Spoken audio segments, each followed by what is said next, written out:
1 district match. Thanjavur டிஸ்ட்ரிக்ட்ல இருந்து வந்த டோபி என்ற பிளேயருக்கும் சேலம் டிஸ்ட்ரிக்ட்ல இருந்து வந்த LTT மரணம் என்ற பிளேயருக்கும் தான் நடந்துச்சு. சேலம் டிஸ்ட்ரிக்ட்ல இருந்து வந்து நம்ம மரணம் பிளேயர் வந்து மூமெண்ட் கொடுத்து டபுள் பால் ஒன் டாப் சூப்பரா அடிச்சு பிளே பண்ணாரு. ஆப்போனன்ட் தஞ்சாவூர் டிஸ்ட்ரிக்ட்ல இருந்து வந்து நம்ம டோபி பிளேயர் வந்து நல்லா தான் பிளே பண்ணாரு. ஆனா மூமெண்ட் வந்து கொஞ்சம் கம்மியா கொடுத்து பிளே பண்ணாரு. அதனாலதான் கொஞ்சம் அடிக்க கஷ்டப்பட்டாரு. ஆனா நம்ம சேலம் டிஸ்ட்ரிக்ட் மரணம் பிளேயர் வந்து ஷார்ட் ரேஞ்சில் ஒன் டாப் சூப்பரா அடிச்சு பிளே பண்ணாரு.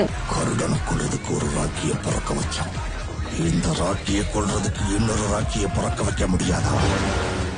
எங்க அப்பனாலேயே முடியாதது எங்க அப்பா மேல சத்தியமா இனி எவனாலேயே முடியாது. One and only piece. Okay நம்ம நீங்களும் உங்க டிஸ்ட்ரிக்ட்ல தரமான ஸ்கில்டு பிளேயர்னா மறக்காம உங்க டிஸ்ட்ரிக்ட் நம்ம கமெண்ட் சொல்லுங்க. ஓகேவா? ஓகே நம்ம கடைசில இருந்து ஒண்ணே ஒரு டிஸ்ட்ரிக்ட் மேட்ச் என்ன ஆச்சுன்னா தஞ்சாவூர் டிஸ்ட்ரிக்ட்ல இருந்து வந்து நம்ம டோபி பிளேயர் வந்து சேலம் டிஸ்ட்ரிக்ட்ல இருந்து வந்து நம்ம மரணம் பிளேயர் வந்து 3 கேட்டுன்னு அடிச்சு எங்க சேலம் டிஸ்ட்ரிக்ட்ல நான் ஒரு தரமான ஸ்கில்டு பிளேயர் அப்படின்னு ப்ரூவ் பண்ணிட்டு போயிட்டாரு. ப்ரோ நான் எங்க டிஸ்ட்ரிக்ட்ல தரமான ஸ்கில்டு பிளேயர் தான் ப்ரோ, மூமெண்ட் கொடுத்து ஒன் டாப் சூப்பரா அடிப்போம் ப்ரோ அப்படி சொல்றவங்க வந்து நம்ம பேஜை மறக்காம ஃபாலோ பண்ணிட்டு உங்க டிஸ்ட்ரிக்ட் நம்ம மறக்காம கமெண்ட் சொல்லுங்க. ஓகேவா? பாப்போம் அடுத்த யார் தரமான ஸ்கில்டு பிளேயர்னு. ஓகே நம்ம டிஸ்ட்ரிக்ட் பார்க்கலாம். Bye bye.